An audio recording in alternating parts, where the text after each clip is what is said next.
very respected French chef who I've worked with. He said, Malay food, oh, it's very simple. Just blend everything.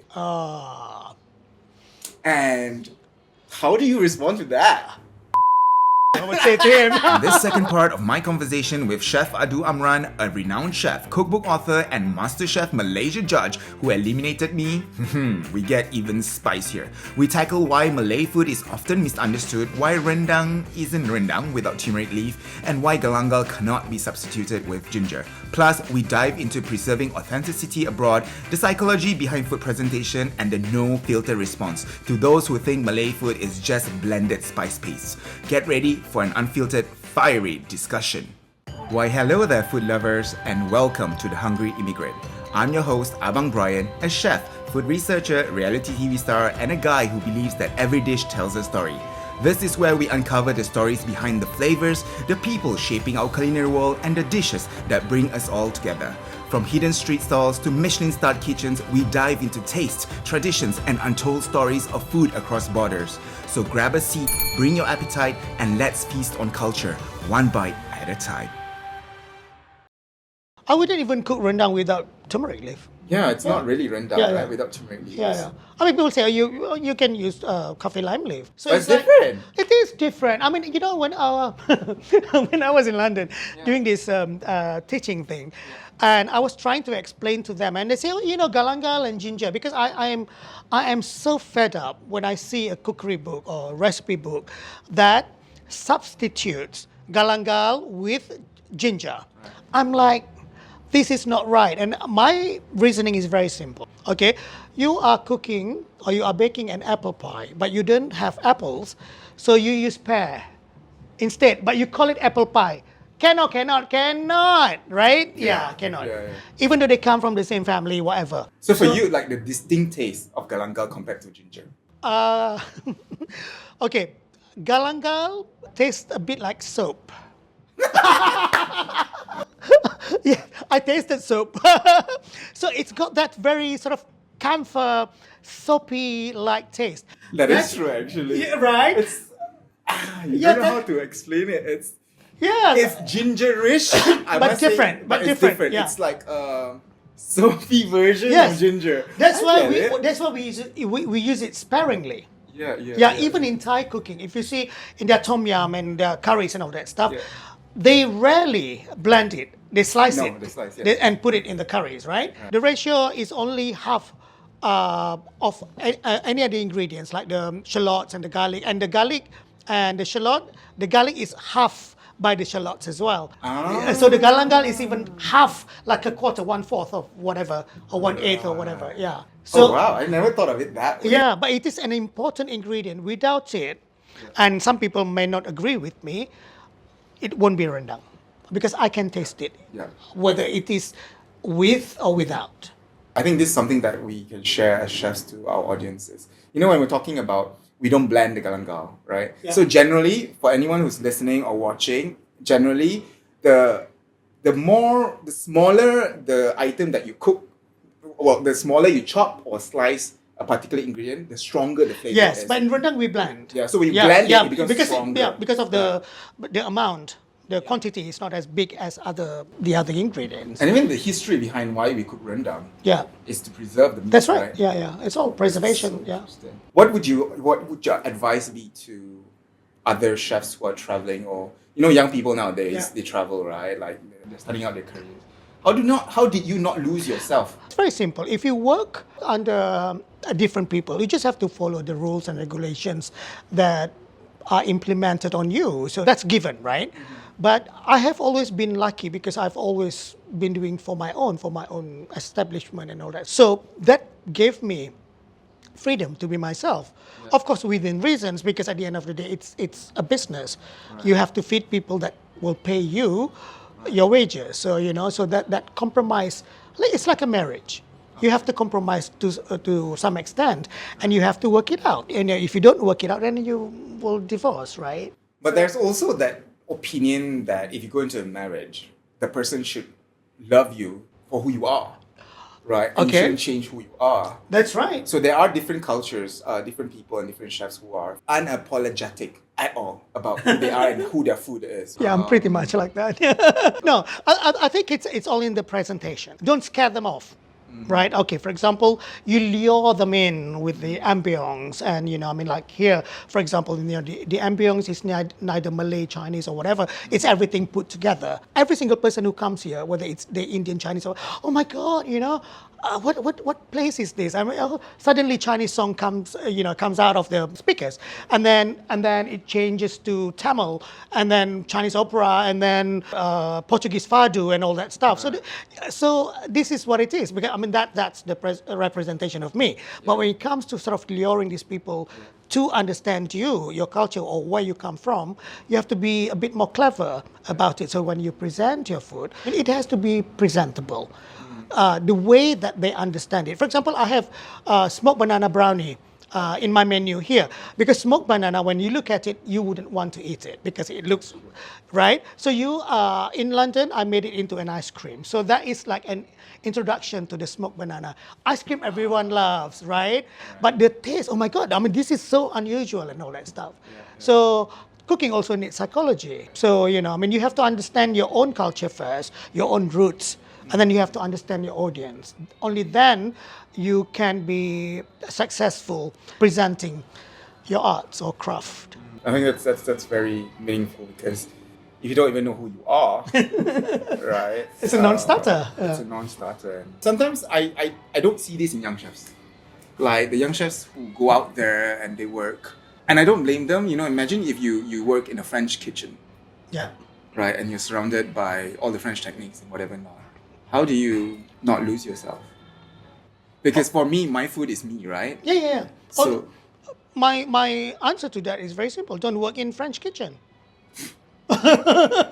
wow. I mean, food now is so global. Yeah. It's not just about French restaurants or French food. And I am a great believer that Asian food is much more interesting. It's much more diverse.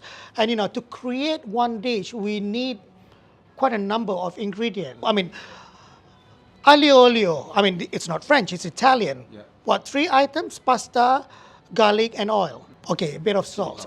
Yeah. Malaysians say, okay, what is this? Right? Yeah. I mean, to make sambal belacan, you need more ingredients than that. Yeah, it's more complex. Yes, it's definitely more complex. And we are so used to that. That's why when people go abroad, Malaysians who go abroad, right? Yeah. They pick up their own sambals and everything. Because also, European food, it will be so boring. There's no chili, there's no taste. There are a lot of taste in the European food, but they don't understand it. It's different Because for us, it's different. It's different. Yeah. Because number one, to that, I must say I was laughing because the first thing I bought when I came back to Malaysia is belacan. Right? I can't find belacan in Yeah. any Asian mart or abroad, because it's so specific to Southeast Asia, especially Yes. Malaysia. And I had to substitute with fish sauce and things like that, but it's still not the same, No, right? it's not the same. Yeah. I want to tell you this, and I don't want to quote the person. I'm quoting a chef. Okay. Right. A very respected French chef who I've worked with, and I think he knows that I'm talking about him. He said, Malay food, and I love cooking Malay food, Yeah. right? With this face, that's Malaysia, right? But he said, Malay food, it's very simple. Just blend everything. And how do you respond to that? I would say to him. We're gonna bleep that. But really, it's like when you think about it, there's like a ratio, and Yes. I feel like it's like spices, and I didn't know about this ratio thing, because how I learned was you cook a small portion of sambal. I always have 5 shallots, two garlic, and it goes down, which your ratio works, right? But then along the way, when you cook more and more, it's a feeling of the heart. I don't count it. No, It's a you can't. feeling. Then you because it won't be the same. Yeah, It so it's won't be the not same. just a mush No. of everything, No, not no, a no. blend of everything. No, right? because I'm not surprised when that French chef told you that. My first job when I went to England was working for this German chef, right? And he said that Asian people are so stupid because they use all this beautiful fruit, to make curries and all that stuff and blah blah blah. Mango, because we were talking about mango at that time, because he said, mango is so delicious, and but you make into curries. I said. And I was just like a commie chef at that time, He scolded me after I said this, I said to him, okay, you are the ones who are stupid. I said, because we Asian people, we have everything in abundance. We don't have winter, summer, blah, blah, blah. So everything grows throughout the season, throughout the year, right? Every single fruit, when it's unripe, it's vegetable. When it's ripe, it's fruit. So mango, for example, or papaya, to that extent. Young papaya, even we Malaysians use it for curry, masak air, masak lemak, and all that stuff. The Thai uses it for somtam, right? And same with mango. Unripe mango salad. Ripe mango, you munch the whole thing, or you make a dessert out of it. In Western or European culture, do they have like unripe strawberry curry? I don't think so. I guess also it's because, like you say, it's in abundance. Yes. Right? So I think it's just being resourceful. Yes. And using whatever we have to the maximum of it. And that's we're good at that. And that's cleverness. Yeah. Whether we know it or not, Yeah. A lot of Asian cooking has not been given enough credit.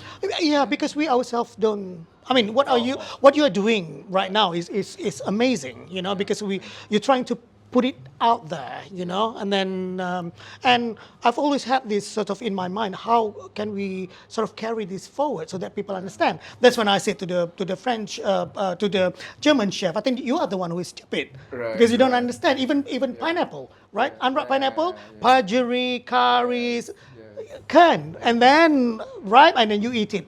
You got on it like a fruit, but not in European culture. And not everything is a curry, okay, guys? No, exactly. So curry is a word that everybody would understand. But I think if you've been listening to our show for a bit now, I think at least my objective of getting people to understand sambal is already accomplished. I hope so, right? Because everyone who I talk to who talks about Malaysian food, the one word that comes out of their mouth immediately is sambal. Sambal. So that's very iconic of who we are.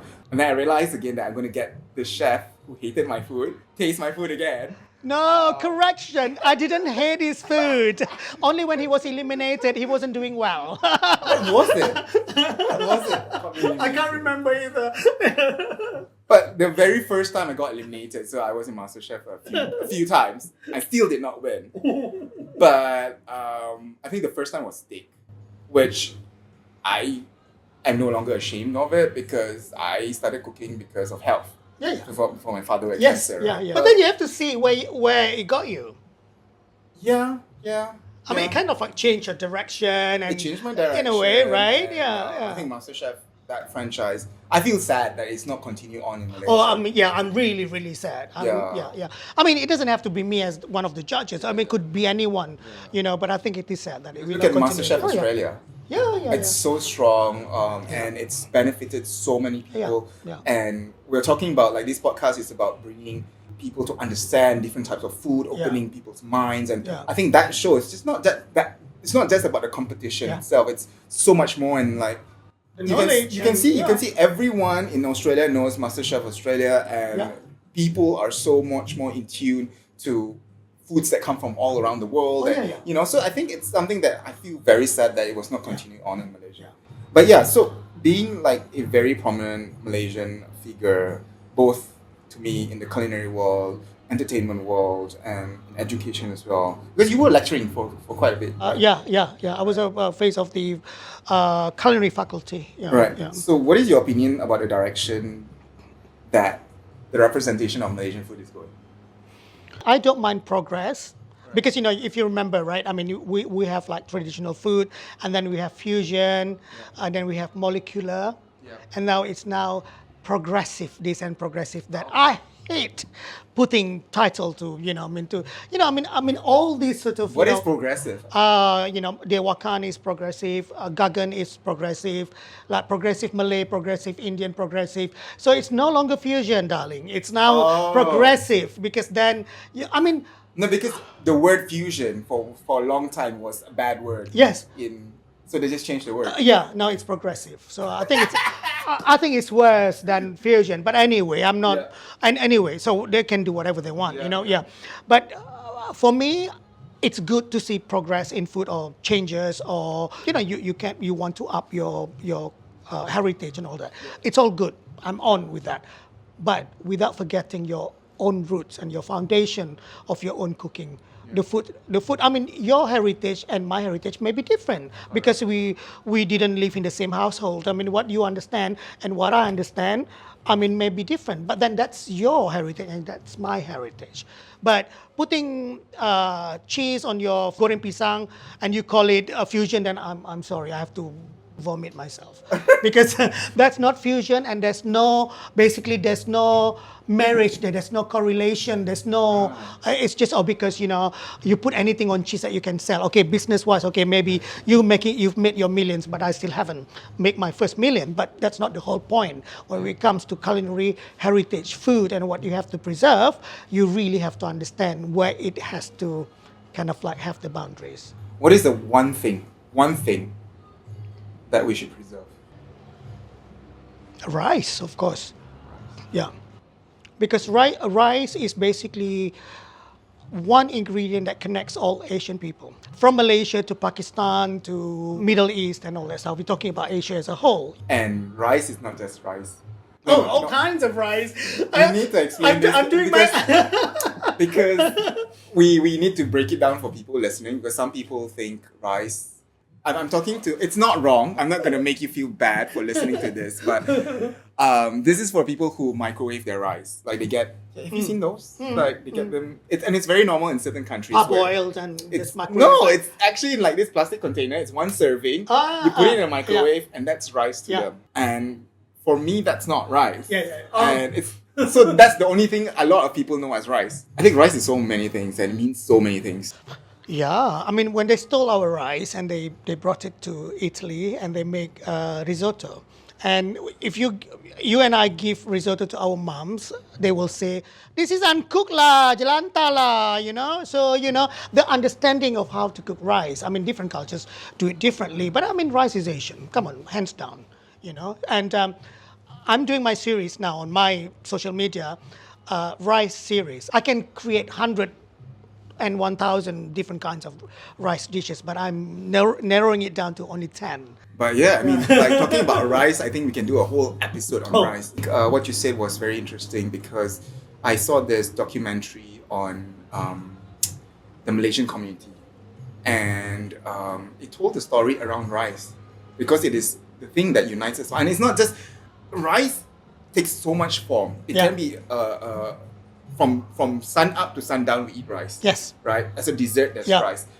We turn it into flour. Yeah. It becomes something else, right? So, and then like we were talking about basmati rice, we're talking about short grain, long grain, we're talking about brown, with so many, right? And even burnt rice is a dish.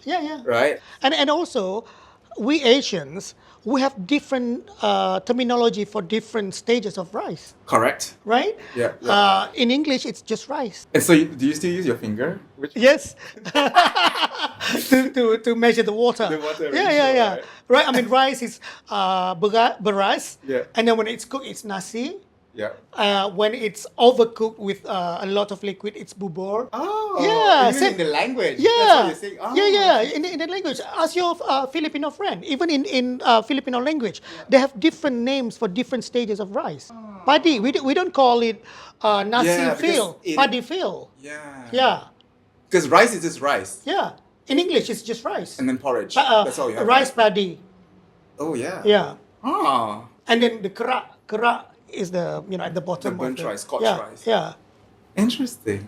Okay. I need to wrap this up because talking to you is going to be like 2 hours long and I can do a whole PhD on this. And whenever I come back to Malaysia, I'll definitely look up people I've talked to and we'll talk about other things. Oh, yeah, of course. Because we can go on. And I think that's a good idea. We should have just one episode on rice. We just talk about rice. I can't agree more. Like if you know Fuchsia Dunlop, who is one of my basically heroes in terms of culinary. She's English, but she went to China and she learned the Cantonese Sichuan cooking and all that stuff, and then she became an expert in Sichuan cooking. And I'm reading her book right now. It's called The Invitation to a Banquet, about Chinese food and all that stuff. When I read it, oh my God, almost everything that we know about culinary started there. From your ancestors. Which I don't identify with. But anyhow, I'm going to go to the interesting segment of the show, which we call the Sambal Survey. So we call it a Sambal Survey because basically we taste some different sambals Okay. and what is your opinion on it, and like we will make you choose one sambal, and whose sambal it is will only be revealed on our YouTube.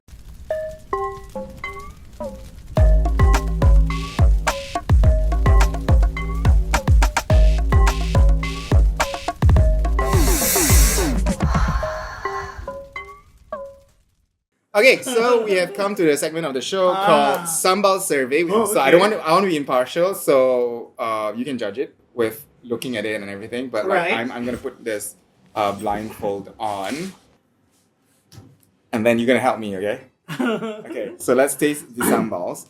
And today's episode, we have one sambal that is one of the most popular in Malaysia, apparently. Like this person, I'm not gonna say the name. This person sold like I think 100,000, or he made like a million ringgit, I think, in just 1 hour or something like that. I know the person. You know the person, right? To the person who's listening, if you are listening, I will reach out to you, and maybe if you are willing, you can be part of our podcast and be a guest. But like your sambal Oh is my here. god! If I got it wrong, will I get a death threat?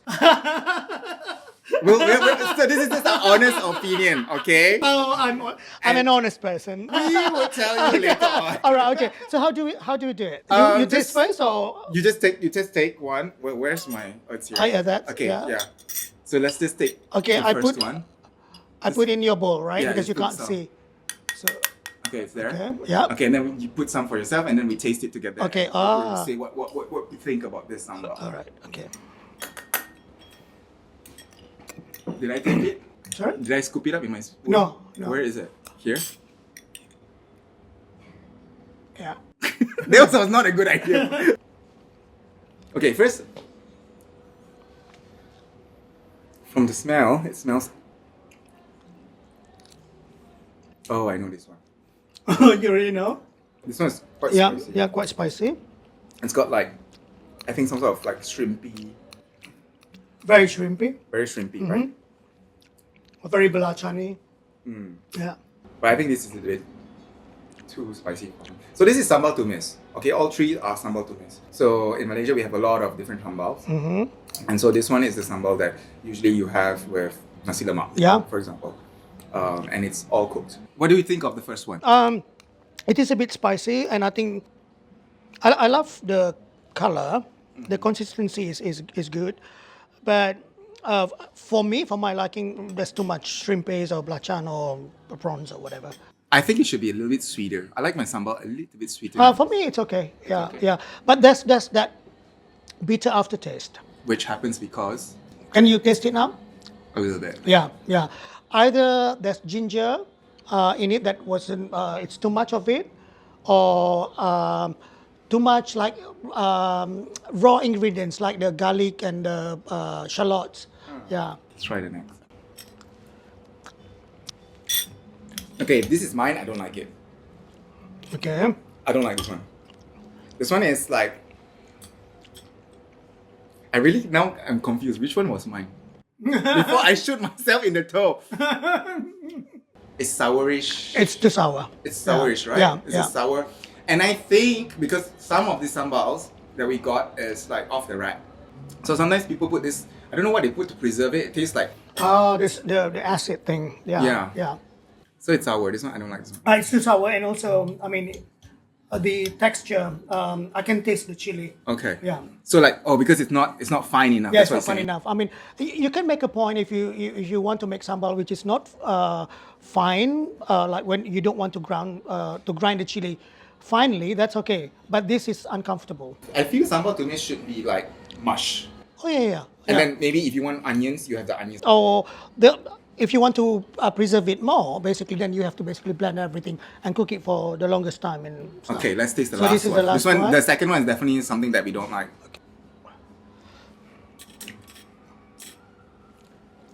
Oh, I know which one is mine already. This one I feel that This one is too sweet. and it's a bit raw. I mean, the consistency is good. It's better than the second one. The worst is the second Oh one. yeah, the worst is second one. Yeah, I don't like the second one. This one, the consistency, the color is not bad. I prefer the color of the first one. So like when you cook a sambal which has chili, right? If you cook it longer, then it becomes like a dark red, right? Yes. For me, sambal should be dark. It Yeah, shouldn't be bright like this, red. like this color. Yeah. Yeah. Yeah, that's what sambal should look like. Yeah. Okay, so I don't know which is which. Please tune in to the episode on YouTube to find out whether I hated my own one or I don't even know now. But which one is your favorite? I mean, I'm in between the first and the third. One.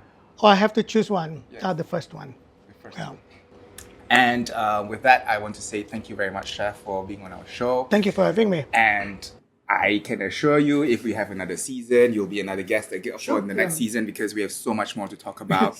Even like this, I'm like, I just have to stop myself here. The audience is like, I'm really holding my tongue because we have gone over the limit of our time today. Always.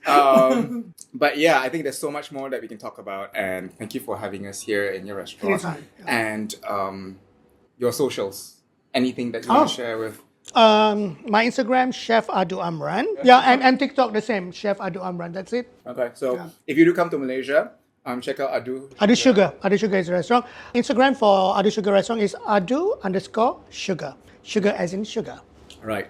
If you really want to understand this chef, the easiest way to understand Chef Adu, I always tell people is like I said, just walk into the restaurant and this is him. This is him, and in all his complexities and all his different origins and whatever not melted and like blended into one good sambal, I would say, right? So thank you again for having us, and for everyone out there, please stay tuned for the next episode. And as usual, before I close, I will always advise everyone to keep your plates adventurous and your hearts open. This has been The Hungry Immigrant. My name is Abang Brian. Okay, aku nak makan. Terima kasih and thank you for joining us on yet another episode of The Hungry Immigrant. Just by tuning in, you're already helping us to keep our stories, our flavors, and our heritage alive. But the reality is, our culture is fast disappearing. And when we lose it, we lose a part of who we are. So if this episode resonated with you, I have just one small favor to ask. Hit that subscribe button and share this show. Talk about it with your friends, your family, or anyone who loves food, culture, and the stories that bring us together. Let's keep these traditions alive, not just in history, but in our kitchens, our conversations, and our hearts. And don't forget to follow us on Instagram at Hungry Immigrant and my personal account at Abang Brian for behind-the-scenes moments and extra bites from each episode. I'm Abang Brian, reminding you to always keep your plates adventurous and your hearts open.